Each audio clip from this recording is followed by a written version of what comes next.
Maintenance guy tosses out 15 years of crucial knowledge.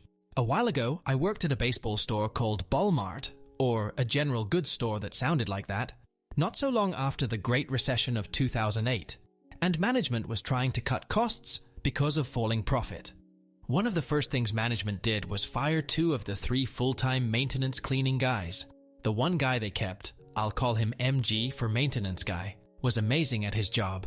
Everything in the store ran well because of him and his willingness to go beyond what was required to help people. A genuinely nice guy. For 6 months, management tried to make having 1/3 of a maintenance staff work, and it failed miserably. MG could not do everything, and over time, management increasingly asked him to coordinate some part-timers that were supposed to do the cleaning and carts. He spent so much time coordinating that he had no time for maintenance. The night crew was also cut, so they couldn't pick up the slack. Then 2 things happened within the space of a week that told management how important he was to the store running well. First, some cleaning machines broke down. Turns out they have to be properly cleaned weekly. If left alone, they gum up real bad, and parts wear out quickly.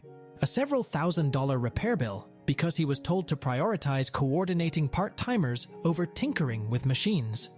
A few days later, the deli lady nearly quit after the blade on the deli slicer went flying off and could have cut her face badly.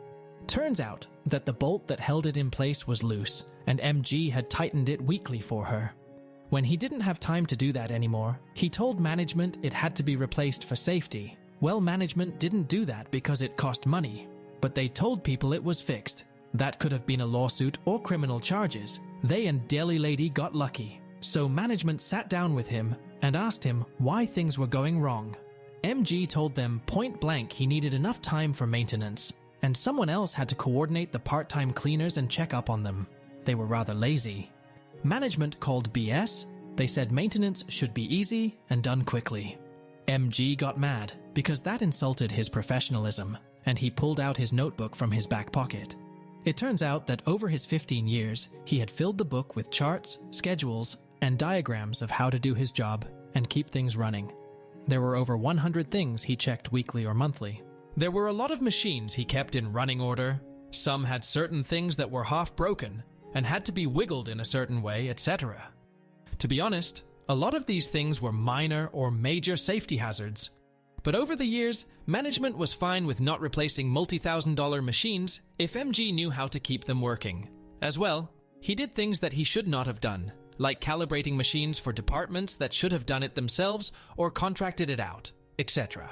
But he was a nice guy, and he liked helping people. He told me that he spent about a half hour telling management about what he did, and he suspected that until then, nobody had ever known how much he did. Well, he may have said a few swear words and derogatory things while telling management why he needed time to do stuff. It was not a good moment for him, and he was pissed. At the end, he put his notebook back in his pocket and offered to take a week to write up everything he knew so that management would have written proof of why his job mattered in case a higher-up asked why they increased maintenance costs when corporate was demanding they cut costs. The multiple managers in the room looked at each other and asked him to leave so they could talk in private. He told me, several years later, when I ran into him somewhere and had lunch with him, that he had a premonition as he walked out of the room, so he went to the back room and tossed his notebook in the garbage compactor. For good measure, he then went around the store and emptied all the garbage cans and tossed those bags in, so his notebook was properly buried. He was fine with it. All that information was in his head. After a few minutes later, management called him back. They told him that they could not allow him to keep working there because of the level of insubordination he had showed. They said as soon as he surrendered his badge, box cutter, and notebook, he would be escorted out of the building by security. They basically treated him like a criminal. Most fired people are not escorted out unless they were suspected of committing a crime that could not be proved. He handed over his badge and box cutter. They asked for the notebook. He said he threw it in the compactor. Their eyes went wide and they asked why he threw it out.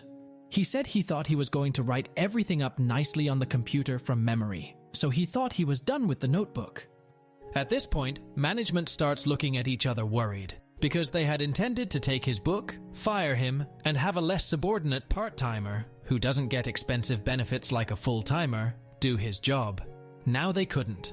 One of the managers suggested that he be allowed to write up the info before being escorted out.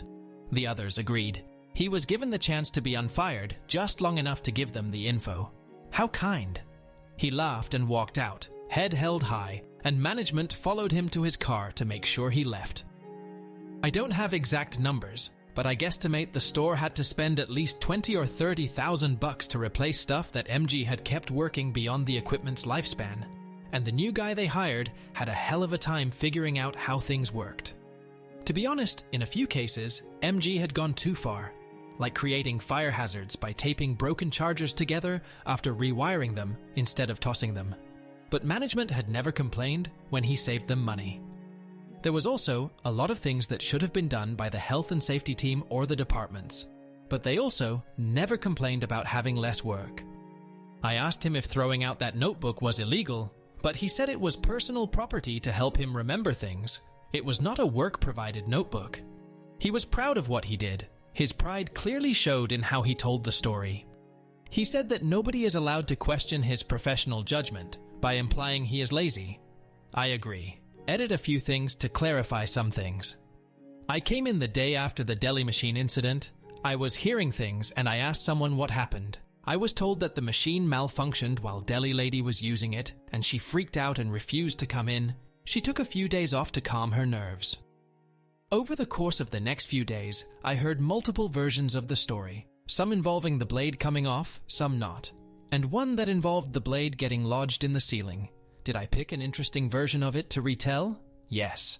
The problem with telling someone else's story is it keeps getting better every time it is told. So if you see people commenting that deli machines don't work that way, they are probably right. I mentioned that this happened soon after the Great Recession, which is important. According to people there, management used to readily approve replacing damaged equipment. It was after the recession they stopped doing that and relied on MG's temporary fixes. A lot of what he did was not supposed to last. He was really pissed at the end because multiple times management had refused to replace stuff that was obviously broken. And at times management had told them they would replace something and then changed their minds without telling him. That is why he really snapped at the end. Some people have pointed out that replacing $20K of machinery is cheaper than paying a guy for 15 years. That is technically true, but stuff does not stop breaking down or stop needing to be cleaned just because someone was fired. The store had to replace him anyhow, so firing him did not save money. As well, that $20K or so of replacement should have happened over 4 or 5 fiscal years, not all at once. Chances are, some manager kept getting good annual reviews for keeping capital spending down, not realizing that he was just postponing the inevitable. Final edit. I don't know what exactly was in the book, but I can speculate. Yes, it was probably a lot of scribbles that could not be easily deciphered. Yes, in the long run, he was easily replaceable, and the incident is a blip on profit. The one major thing management probably really wanted was the list of what machines needed to be watched/tinkered. The couple weeks or so after he left were a shit show because people were afraid to use stuff because of crazy stories circulating about Deli Lady, see above. But within 2 months, things were humming along fine. However, this is not a subreddit about proper management or profitability. It's about revenge, and he got his revenge.